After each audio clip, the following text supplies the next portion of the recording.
Time for this. In my opinion. In my opinion. In my opinion. In my opinion. In my opinion. In my opinion.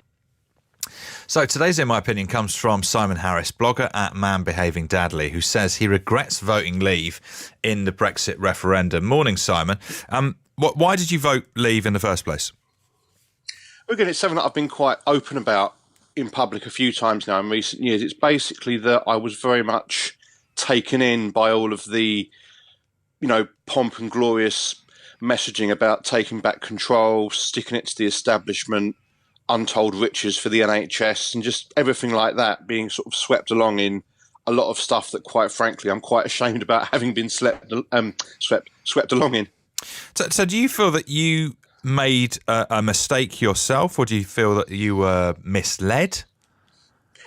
Bit of both, really. I mean, the point for me when it really hit home that I'd really not made the right choice, first of all, on the day afterwards, when it came out in the news that one of the most popular searches on Google in the UK had been, "What is the European Union?"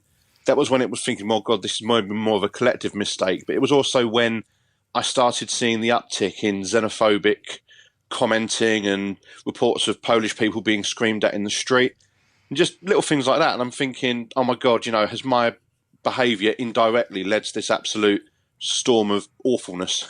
Basically, I guess a lot of people who voted in that referendum will not feel that they were manipulated or misled, or led down the wrong path by social media and the press. So why do you think you were? Just because, obviously, leading up to the referendum itself, I think the whole sticking it to the establishment thing was the thing that I really resonated with at the time, not actually realising in the cold light of day that really sticking it to the establishment would have been voting the other way, just when it became clear afterwards who exactly the establishment were. I mean, again, it's just such a complicated thing, but I'm thinking how many people like me thought they were, doing it as a bit of a protest and not really realising that we were being sold the idea of Brexit, but not necessarily what Brexit would actually involve.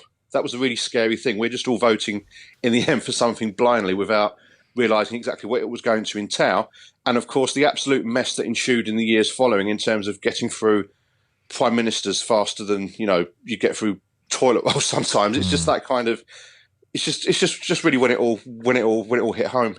Do you not have any faith that it might all sort of work out in the long run? I mean, you look at the two major parties, the Conservatives and Labour, neither of them have any appetite, publicly at least, to rejoin the single market or anything.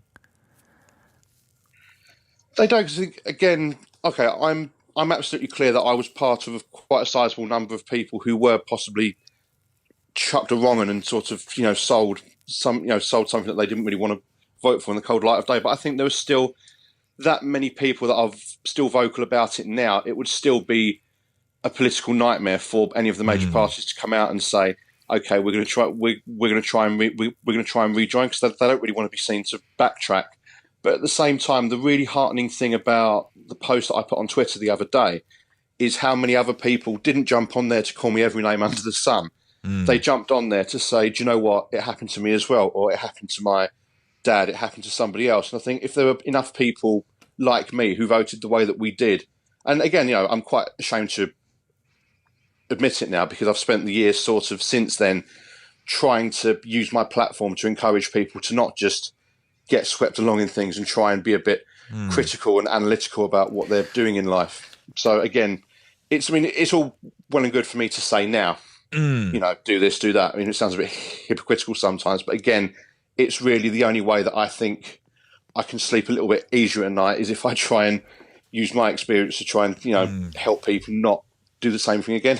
There was so much pro-Remain content and material out there during the during that campaign, though. So I mean, the government and a lot of prominent politicians were pro-Remain. David Cameron was. They were obviously in the media a lot. So it's not that stuff wasn't out there. You've just gone with the other side. It's more, yes, there was a lot of pro-Remain stuff out there, but it was practically shouted down, because it was practically shouted down by the people screaming even louder with the misleading stuff. And to be honest, if you hear misleading stuff but it sounds a lot more appealing than the other stuff. Human nature is you're possibly going to get dragged towards it. Yeah, the whole Project Fear stuff. I mean, again, if you slap, we're going to spend 350 million a week, I think it was, on the NHS or whatever it was, on the side of a bus, you're going to see that and go, do you know what? I love the NHS, and I really wish you did have some more money. So regardless of what David Cameron's going to stand up and say, I'm going to go with that. And again, it's just something that I'm not particularly proud of saying, but it's that kind of thing that I ended up getting swept along with. Yeah. I understand, and thanks for being so open about it as well. Appreciate it, Simon. I'd leave you with a text here from Emma. She says, "Thank you for having Simon on the radio. His content on Twitter is great, and I really admire him for being honest about his Brexit vote." That's Simon Harris, blogger at Man Behaving Dadly. Any thoughts? 85058.